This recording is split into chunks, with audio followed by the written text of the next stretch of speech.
পথ বেয়ে আমরা নানা সংগ্রাম, ছাত্র আন্দোলন, স্বাধিকারের আন্দোলনের পথ পেরিয়ে স্বাধীনতা যুদ্ধের মধ্যে দিয়ে আমরা আমাদের জাতীয় স্বাধীনতা লাভ করেছি।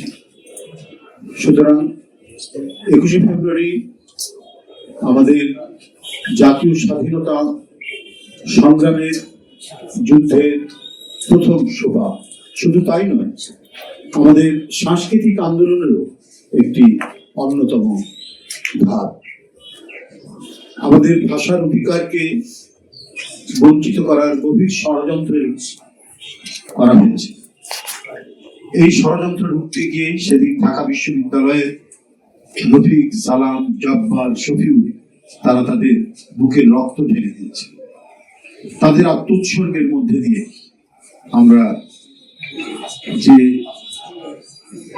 অধিকার আদায়ের সংগ্রামের প্রেরণা পাই তা দশকে দশকে আমাদেরকে উদ্বুদ্ধ করেছে।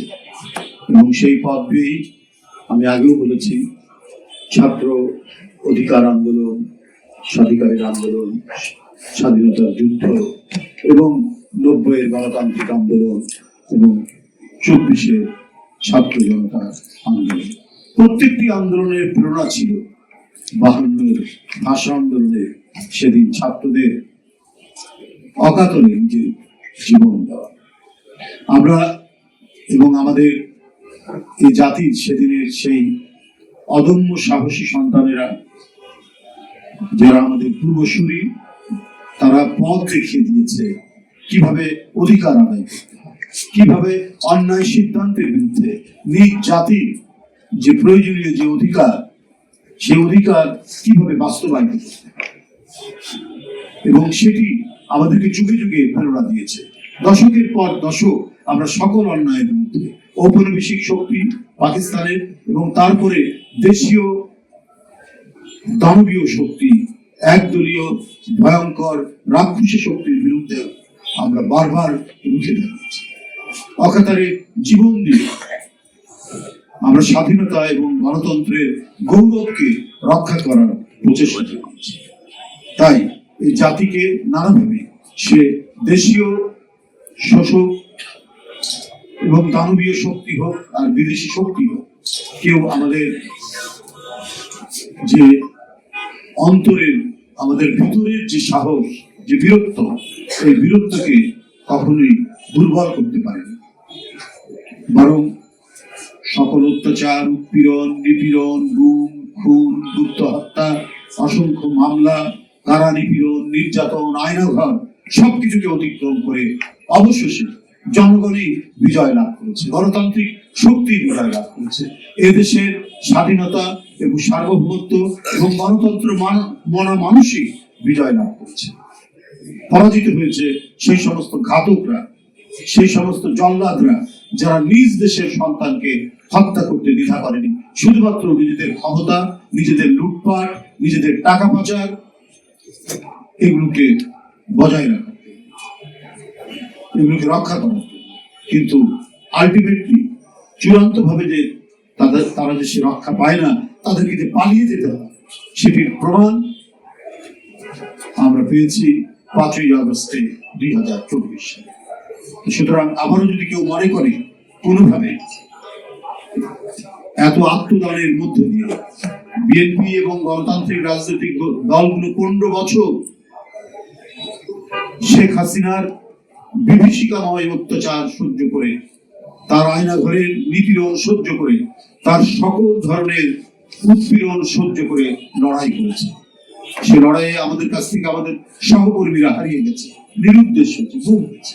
ইলিয়াস আলী নেই, চৌধুরী আলম নেই, সাইফুল ইসলাম হিরু নেই, জাকির নেই, সুমন নেই, হুমায়ুন পারভেজ নেই। তাদেরকে অদৃশ্য করার মধ্যে দিয়ে আমাদেরকে দুর্বল করতে পারে, বরং আমাদের সহকর্মীদের যে হারিয়ে যাওয়া, সেটি আমাদেরকে আরো ক্ষুব্ধ করেছে। আমাদের সারা দেশের জাতীয়তাবাদী শক্তির নেতাকর্মীদেরকে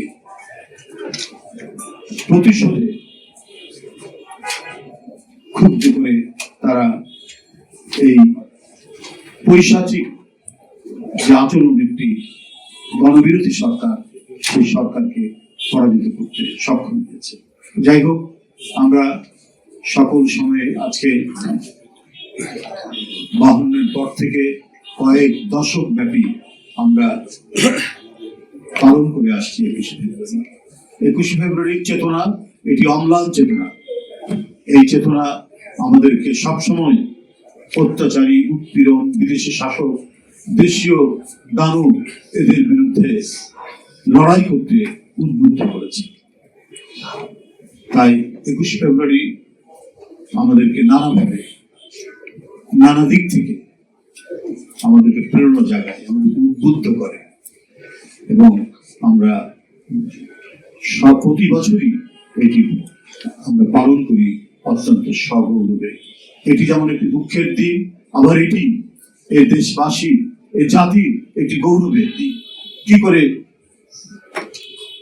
নিজের বুক দিয়ে হানাদার বাহিনীর বুলেটকে প্রতিহত করতে হয়, সে শিক্ষাও আমরা 21শে ফেব্রুয়ারি থেকে পেয়েছি। বন্ধুরা আমার, আমরা প্রতিবারের মতো এবারও 21শে ফেব্রুয়ারির কর্মসূচি আমরা গ্রহণ করেছি।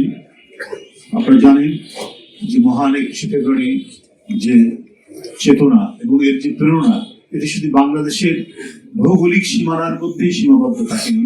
এই আত্মদান আজকে গোটা বিশ্বে এটি ছড়িয়ে গেছে, পরিব্যাপ্ত হয়েছে সারা বিশ্বে। বিশ্বের দেশে দেশে 21শে ফেব্রুয়ারি এখন পালন হয়। তাই ইউনেস্কো ঘোষিত 21শে ফেব্রুয়ারি আন্তর্জাতিক মাতৃভাষা দিবস।